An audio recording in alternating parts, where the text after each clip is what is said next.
আসসালামু আলাইকুম এভরিওয়ান, ঈদ মোবারক সবাইকে। আশা করি সবাই অনেক ভালো আছেন আর সবাই অনেক আনন্দে ঈদ কাটাচ্ছেন। আমি হচ্ছি মেহেদি পাগল একটা মানুষ, আর এবারের মেহেদির রংটা এত সুন্দর এসেছে মাশাল্লাহ, যে আমি বারবার দেখছিলাম। ঈদে সবার বাসায় খাবারের হরেক রকম আয়োজন থাকে, আর বাসায় কত মানুষের যে আসা যাওয়া। যাক, সব খাবার দেখাতে পারি না পারি টুকটাক শেয়ার করব। এ হলো দেশি স্টাইলের রোস্ট। এক ড্যাগ রোস্ট রেডি করা হয়েছে ঈদের জন্য, আর এই তো আমার হাতের স্পেশাল বোরহানি।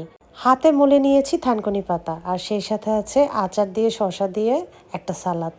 এই তো বোরহানি ঢেলে নিলাম, রোস্টও রেডি করে নিলাম। সাদা ভাতের সাথে রোস্ট কিন্তু খারাপ লাগে না, মজাই লাগে। আমি খুব একটা পোলাও লাভার না। আর এই যে স্বর্ণের দামে কেনা লেবু, সাদা ভাতের সাথে থানকুনি পাতা এত মজা লাগে আমার, আর সেই সাথে এই সালাদটা খুবই মজা। দুপুরে গরম ভাতের সাথে থানকুনি ভর্তা আমার খুবই পছন্দের। ভিডিও কেমন লাগলো অবশ্যই জানাবেন। সবাইকে আবারও ঈদ মোবারক।